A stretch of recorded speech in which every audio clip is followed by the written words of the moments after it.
আমরা সবাই তো জীবনে বদলাতে চাই, তাই না? কিন্তু যদি এমন একটা পথের কথা বলি যা সাধারণ মানুষ থেকে একেবারে দেবত্বে পৌঁছে দেয়, হ্যাঁ, আজ আমরা ঠিক এমনই এক আধ্যাত্মিক যাত্রার কথা বলবো যেখানে আত্মা তার হারানো ক্ষমতা ফিরে পায়। চলুন এই অসাধারণ জ্ঞানের গভীরে ডুব দেওয়া যাক। তো যে কোনো বড় যাত্রারই একটা শুরু থাকে, তাই না? আর আমাদের এই আধ্যাত্মিক যাত্রার শুরুটা হচ্ছে খুব সহজ কিন্তু অসম্ভব শক্তিশালী একটা কথা দিয়ে, ওম শান্তি। মানে আমি এক শান্ত স্বরূপ আত্মা। ব্যাস, এই একটা বিশ্বাসই কিন্তু সবকিছুর মূল। এটা আমাদের মনে করিয়ে দেয় যে আমাদের আসল পরিচয় এই নশ্বর শরীরটা নয়, বরং আমরা হলাম এক অবিনাশী শান্ত আত্মা। আচ্ছা, একবার ভাবুন তো, যদি আপনার এক হারানো স্বর্গীয় উত্তরাধিকার থাকতো আর সেটা ফিরে পাওয়ার একটা রাস্তা থাকতো, তাহলে কেমন হতো? শুনতে হয়তো গল্পের মতো লাগছে, তাই না? কিন্তু এই আধ্যাত্মিক জ্ঞানটা ঠিক সেই পথের কথাই বলছে। একটা বিশেষ পড়াশোনার কথা বলছে, যার মাধ্যমে সেই স্বর্গীয় রাজত্ব, সেই সার্বভৌমত্ব আবার ফিরে পাওয়া সম্ভব। তো এই যে স্বর্গীয় উত্তরাধিকারের কথা বলছি, এর ধারণাটা আসছে একটা আধ্যাত্মিক বিশ্ববিদ্যালয় থেকে। ভাবা যায়, এমন একটা বিশ্ববিদ্যালয় যেখানে শিক্ষক হচ্ছেন স্বয়ং ঈশ্বর। হ্যাঁ, ঠিক তাই। এখানে ঈশ্বর, যাকে শিব বাবা বলা হয়েছে, তিনি আমাদের পিতা, আবার তিনিই শিক্ষক। আর আমরা মানে আত্মারা হলাম সেই বিশ্ববিদ্যালয়ের স্টুডেন্ট, সরাসরি তার কাছ থেকে জ্ঞান অর্জন করছি। আর এই বিশেষ পড়াশোনারই একটা নাম আছে, একে বলা হয় রাজযোগ। আর এর লক্ষ্যটা কিন্তু কোনো সাধারণ জ্ঞান অর্জন নয়। এর চূড়ান্ত লক্ষ্য হল নিজেকে এমনভাবে বদলে ফেলা যাতে একজন বিশ্ব সার্বভৌম, মানে আক্ষরিক অর্থেই বিশ্বের মালিক হওয়া যায়। তাহলে একটা প্রশ্ন তো আসে যে এই বিশাল যাত্রাপথে আমরা এখন ঠিক কোথায় আছি? আমাদের শুরুর জায়গাটা কোনটা? এর উত্তরটা কিন্তু লুকিয়ে আছে স্মরণের জপমালা এই ধারণার মধ্যে। এই যে যাত্রার প্রথম পর্যায়টা, একেই বলা হচ্ছে রুদ্রমালা। এটা হলো সেই সব আত্মাদের প্রতীক যারা ঈশ্বরের সেবায় নিজেদেরকে উৎসর্গ করেছেন।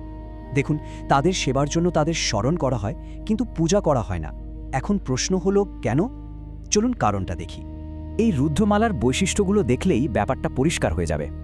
এই পর্যায়ে আত্মারা হলো ছাত্র, মানে স্টুডেন্ট, যাদের বলা হচ্ছে ব্রাহ্মণ। তাদের আত্মা কিন্তু পবিত্র, কিন্তু শরীরটা এখনও অপবিত্র আর নশ্বর। আর ঠিক এই কারণেই তারা পূজনীয় নয়, শুধুমাত্র স্মরণীয়। তারা এখনও একটা চেষ্টার মধ্যে আছে, যাকে বলা হয় পুরুষার্থ, মানে নিজেদেরকে বদলে ফেলার একটা প্রক্রিয়ার মধ্যে।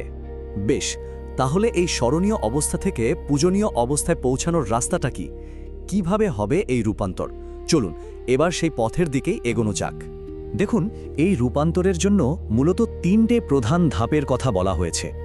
1 নম্বর হল স্বর্গীয় পড়াশোনা, মানে সরাসরি ঈশ্বরের কাছ থেকে রাজযোগের জ্ঞান নেওয়া। 2 নম্বর হল নিঃস্বার্থ সেবা, এমন কাজ করা যা দিয়ে এই পৃথিবীকে স্বর্গ বানানো যায়। আর 3 নম্বর এবং সম্ভবত সবচেয়ে গুরুত্বপূর্ণ ধাপটা হলো আত্মসচেতন হওয়া, মানে আমি শরীর, এই ধারণাটা, এই দেহ অভিমানটা পুরোপুরি ত্যাগ করা। তো এসব পড়াশোনা, সেবা আর পুরুষার্থের পর আত্মা তার ফাইনাল ডেস্টিনেশনে পৌঁছায়। কি সেই গন্তব্য? সেটা হলো এমন একটা অবস্থা যেখানে আত্মা সম্পূর্ণ পবিত্র আর পূজনীয় হয়ে ওঠে। আর এই চূড়ান্ত অবস্থাটাকেই বলা হচ্ছে বিষ্ণুমালা।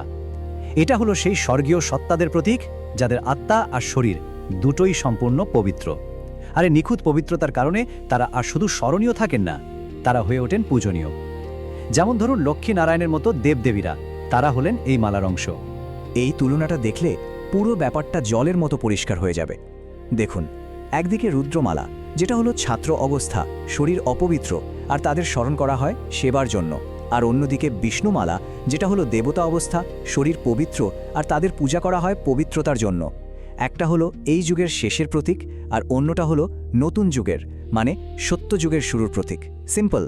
আচ্ছা, এই পুরো ট্রান্সফরমেশনটাকে বোঝানোর জন্য একটা অসাধারণ রূপক ব্যবহার করা হয়েছে।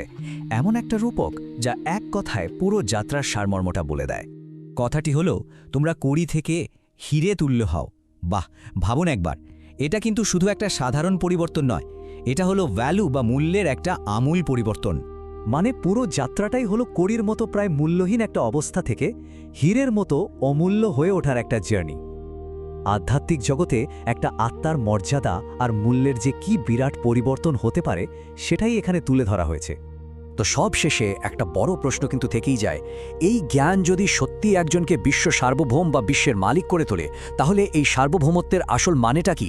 এটা কি শুধুই বাইরের ক্ষমতা, নাকি এটা চেতনার এমন একটা গভীর স্তর যেখানে আত্মা নিজের ওপর, নিজের সমস্ত বৃত্তির ওপর সম্পূর্ণ নিয়ন্ত্রণ পেয়ে যায়? এটা কিন্তু ভাবার মতো একটা বিষয়।